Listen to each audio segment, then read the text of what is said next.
on the way, and raise your hands and ask those questions.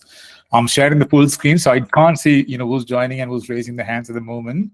As I go along, I'll try to stop it, and you can disturb me and ask me these questions. Thank you ever so much. This is the largest sign up that we had for webinars, so I am feeling a bit nervous. I hope to cover as much as I can. I'm sure there's lots of questions that will come back of this webinar. Please reach out to your client managers or myself if you have any follow-up questions after this webinar. And also, keep nagging us and keep asking questions to our team, right? That's why you pay as a client. And if you're not one of our clients, if you're thinking of switching your accountants, please again speak to us. We're happy to guide you on that too. So on this guide, we're going to talk about the business expenses, and this is summary of expenses. There's a million other expenses that might can be claims of the company, but we've kept it to the main ones. And if you're unsure about some expenses that are not in this slide, always reach out to us and we can help. Two fundamentals to when you claim expenses. Okay, one, obviously you need to keep records of all these expenses, either as a soft copy or as a hard copy. All these records must be kept for 6 years for any HMRC audit. Rule number one is that all these expenses, are they solely for business purpose? There's a rule from HMRC saying wholly and exclusively for business. So is it whatever you're spending money on, is it mainly for the business, right? And rule two, director or employee reimbursement. So if you are spending something from your personal pocket, how those expenses are should be reimbursed, or they should be reclaimed. So those are two rules that you need to care about when you claim expenses from the company. We've kept these slides primarily focusing on limited company business owners. If you are a sole trader or self-employed, there are certain things that might be different to you, but again, fundamentally, a lot of these expenses are very similar in nature for both of the business, how you run the business. But do reach out to us again if you have any questions. I want to start with this slide. This is nothing about expenses, just to rephrase the things that we always tell our clients. When you start a limited company, you are different. Your company is different.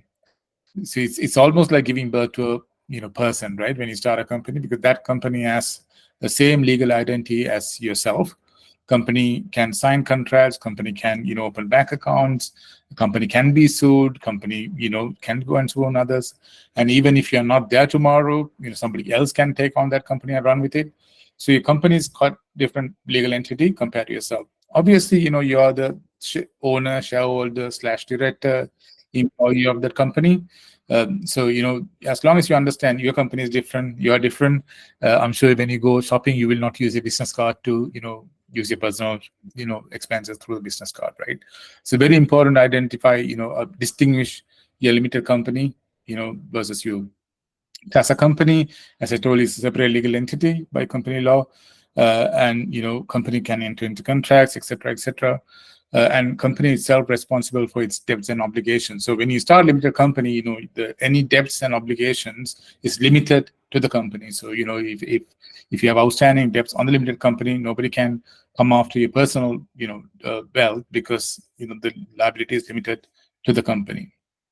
And as a owner shareholder, you own the company, so you run the company.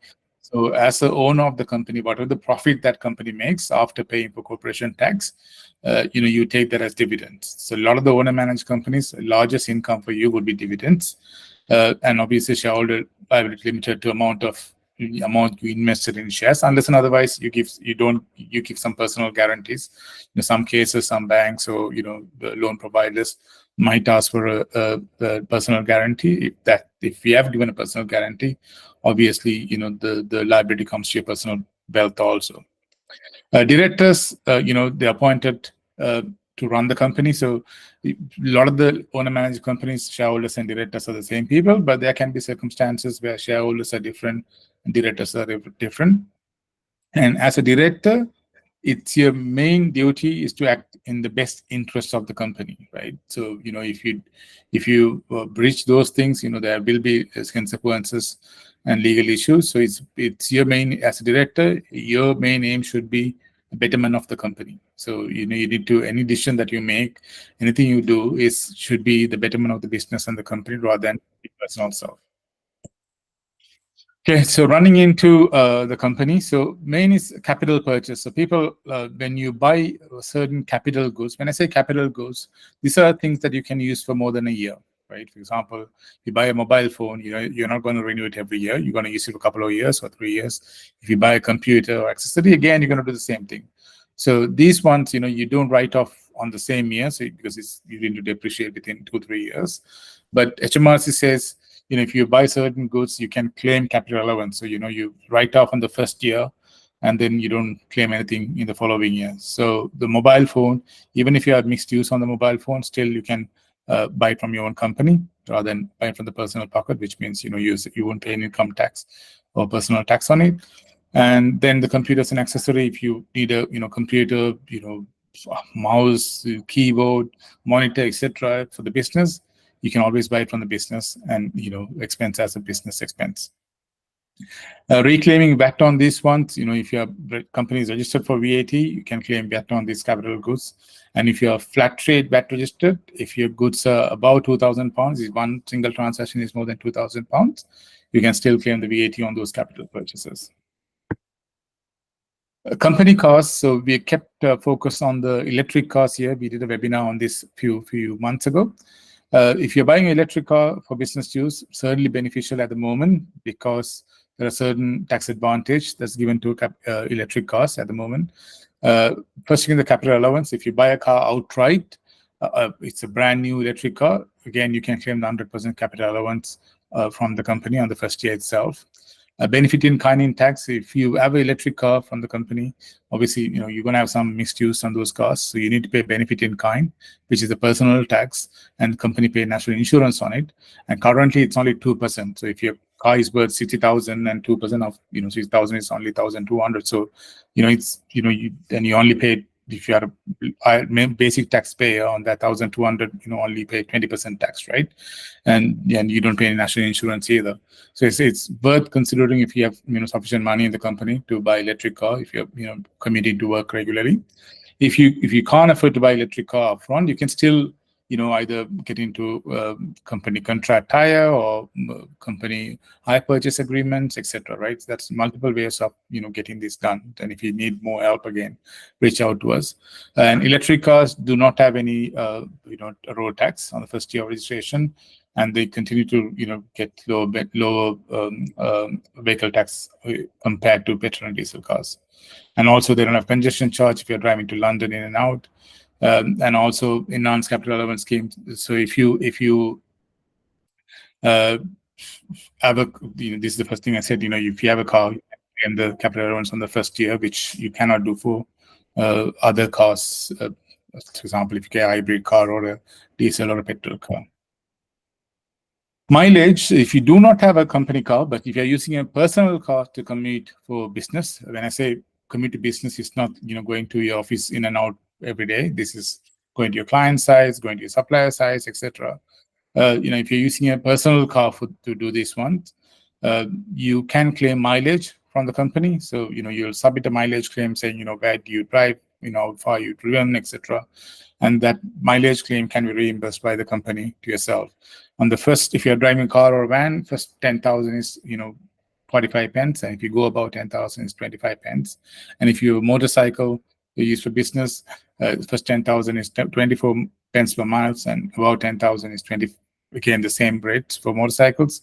Same for bikes. If you do commit to work on mic, or if you go for client side with bikes, etc., you can claim 20 pence. So example there is, if you travel 12,000 miles in a car, approved amount is 5,000 for the 10,000 into 45 pence plus 20,000 to 20,000 into 25 pence, and then there's no tax consequences for claiming this. Insurance, when running a business, you're faced with a lot of uncertainties. So it's always advisable to get business insurance to cover some of these uncertainties. First is the public liability insurance. So it's mandatory if you have employ people, or if clients are visiting your business premises, it's must to have a public liability insurance for anything anything the third party might get injury or any damage that can be claimed from this insurance. Employee liability insurance, this is required by law if you are employing people in your company. If you have just a directors in the company, this is not required, but if you are getting someone through the employment contract, it's a must to have.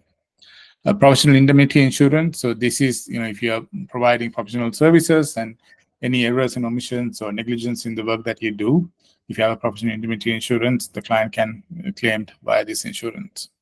Relevant life insurance. If you're a director, shareholder of the company, you're the main person in the company, so you need to get some kind of life insurance to support your family if something unfortunate happens. So there's something called a relevant life insurance where you can pay from the company and there's no benefit in kind. So rather than paying from your personal pocket, it's always advisable to pay from your personal account. And again, if you need help with this one, we have this WIS Mortgages Insurance team who can give you a code, and they can run some numbers for you. Please reach out to us. Medical insurance, again, if your company is willing to give private medical insurance to your employees, or if you're a director want to get private medical insurance, you can pay this by a company. Only difference between this and relevant life insurance is medical insurance does have benefit in kind, BIK. So P11D needs to be submitted, and there's a small national insurance needs to be paid on that one. So again, if you reach out to us, we can help you with these two. Staff training and welfare. So we covered few things on this one. The main one is trivial benefits. So trivial benefits are where your company can give £50 worth of vouchers 6 times a year if you're a director. There's no limit if you're an employee. A few rules to remember here is that voucher cannot be for any remuneration or cannot be for saying that it's a rewards. You've done something good. Take this voucher. You can't do that. And when you do this, obviously you have to make sure that all the employees are getting it. And this voucher cannot be a cash or a cash voucher. So somebody cannot give this voucher and go and get cash back of it. So it has to be clearly a store voucher or Amazon voucher where the receiver can only use it to buy goods. So you buy goods, right? And as I told you, it should not be rewarded for work performance, and it must not be part of employee's contract. So you can't say your salary is 30,000 and another 3,000 trivial benefits. You can't say that because it's completely has to be based on for birthdays or any other stuff that you can give because you recognize somebody else as an employee. Staff training and welfare. So I'll cover the welfare. So as a company, you're allowed to spend £150 a year on your employees, either on a Christmas parties or Easter get together or a summer barbecue, whatever. As long as you spend maximum £150 per employee, is tax free. There's no tax for the employee and there's no tax for the employer. Also, you can pay gym membership, etc., as long as it's up to 150. If somebody's gym membership is above 150, then they'll trigger a benefit in kind. And also, obviously, one thing to remember is all these expenses should be reasonable and not extravagant. So if your company is making only 50,000 sales and you go and spend 10,000 on a staff welfare, HMRC is not going to like it. So just be aware of it. Other staff training and welfare expenses, top of this one, if you're sending a staff to any of the training that required to for the day-to-day job, that can be claimed from the business. Obviously, it has to be wholly exclusively for the business, and you need to have the proper receipts and records to justify these expenses, right? So recently, I've been asked whether you can pay for a university fee from the company. That has a dual purpose because that's not for the job that you do. So unfortunately, you can't. But if you doing something very relevant to the job that you're doing, then it is a lower. Medical treatments. So example, if you do a health screening once a year, that you can pay from the business, that is completely allowed. There's no P11D. Eye checkups. So if you as a employer, you can get employees to do eye checkup and you can reimburse, or you can give them the vouchers to go and do the eye check. Glasses, contact lens. These are covered if you need it for monitors. So there's a small special spectacles called VDU spectacles, where those are necessary for if somebody is working in the laptop or computer or monitor, then it's needed for their job, then you can reimburse that. But if it's glasses that they use for general use, unfortunately you can't. Medical treatment to help employee to return to work. If somebody's unwell and they're on long-term sick leave, and they can claim up to £500 to anything to help them to come back to work, either therapy sessions or medical assessments, etc. The company again pay for it, and there's no liability for that. Again, the employees must meet one of these conditions. The healthcare professional has assessed them as unfit for work. So, if somebody's unfit, his GP has to sign off saying they're unfit for work. And they also have to make sure that, they've been absent for work for more than 28 days. Advertising and marketing. Obviously, when you run a business, you need to make sure that, you need to advertise, you need to market your business to get more clients.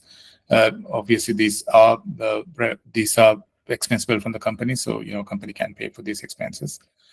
Donation to charities, so company can donate to charity directly from the company account, as long as it's a registered charity in the UK.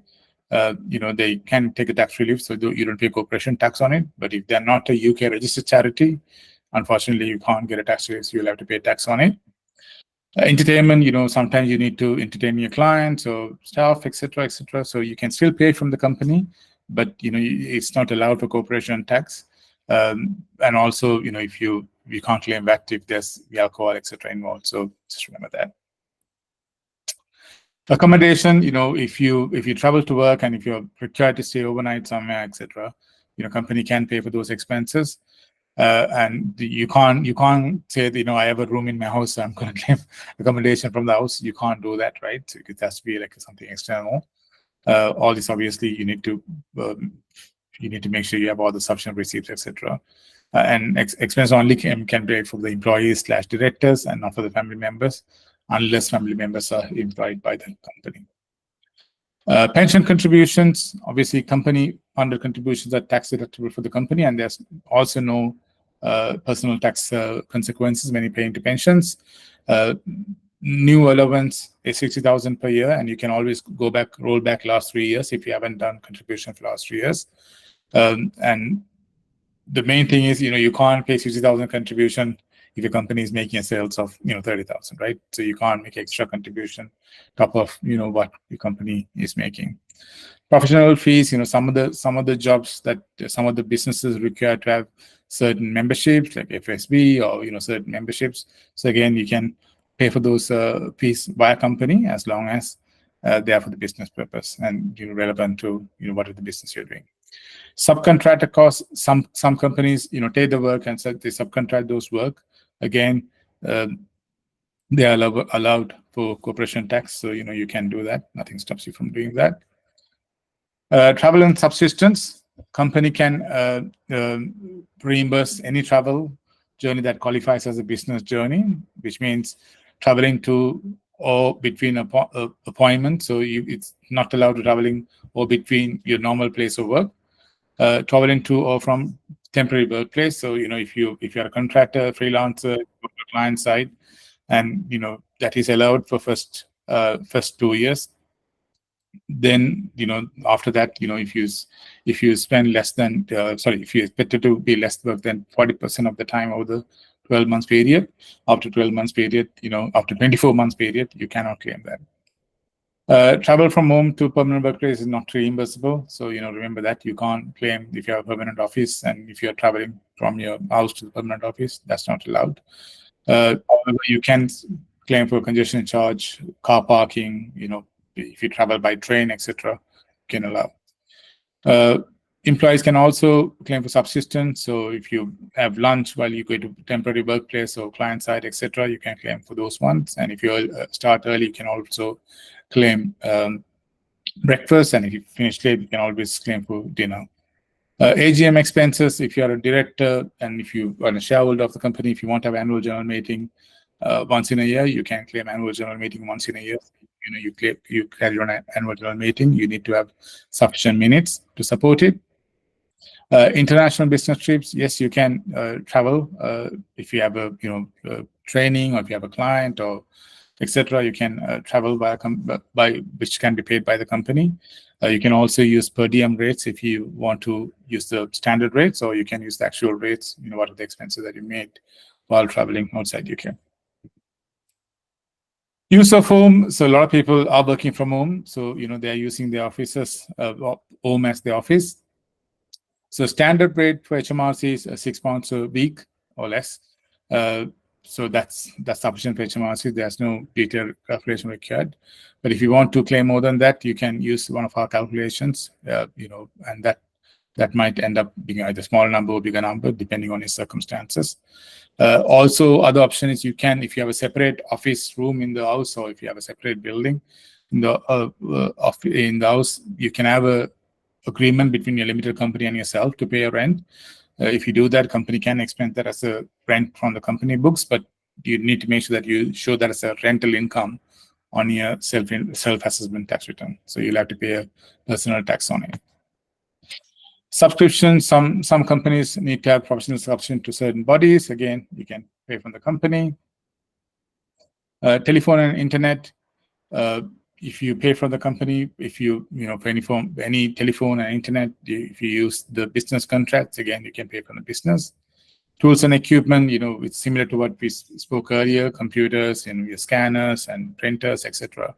To help you to run the business. Again, you can claim it from the business, or you can pay from the business, as long as you have all the invoices to support the business, towards the business. That's it. I know I rushed it quite fast, but there are a million other expenses that we didn't cover. But I'll open the floor to any questions, and I can ask those questions if anyone has any questions. Hi, Vanita. Hi, this is Vivek actually. Hi, Vivek.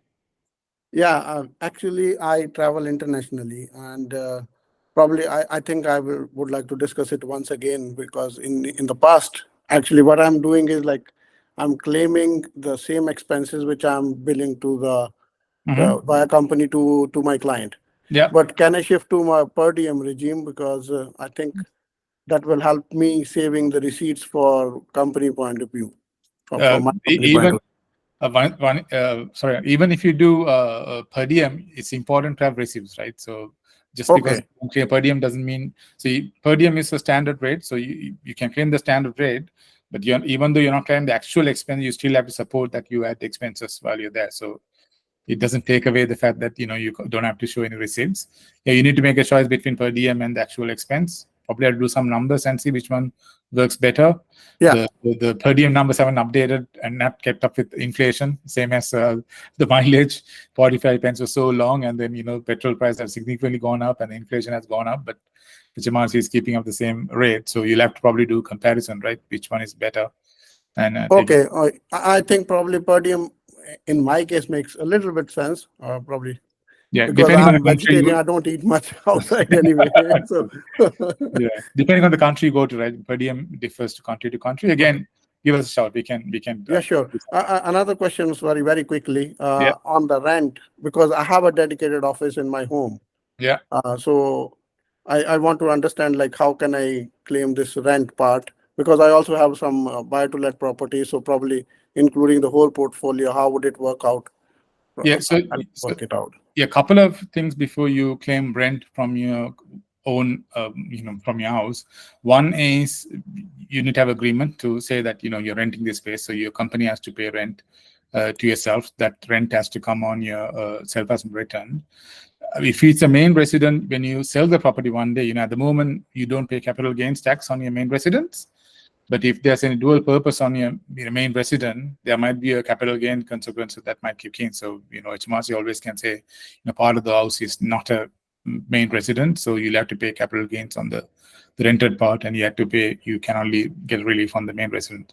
So that's why a lot of people don't do it, because it becomes a bit of a issue. But you need to again do the numbers, right, and see whether, and personal circumstances, what you're going to do it. But you'll have to remember that if you do claim rent from your own house, own office, there might be capital gains consequence also. When you sell one day, that might kick in. Okay.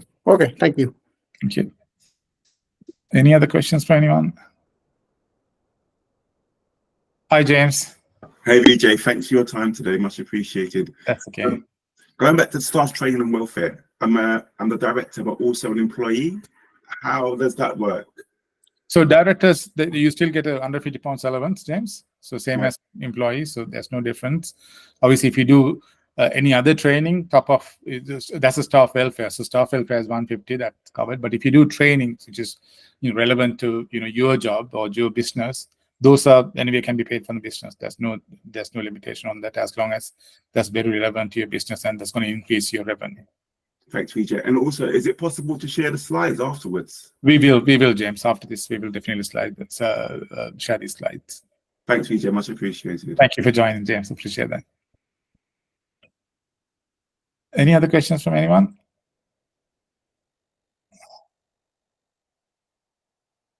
Well, I think thank you everyone for joining. We will share the slides after this.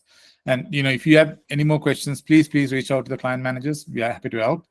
That's what you pay for if you're a client. And if you again, if you want any insurance, mortgages, medical insurance, etc., please reach out to us. We do help with those also.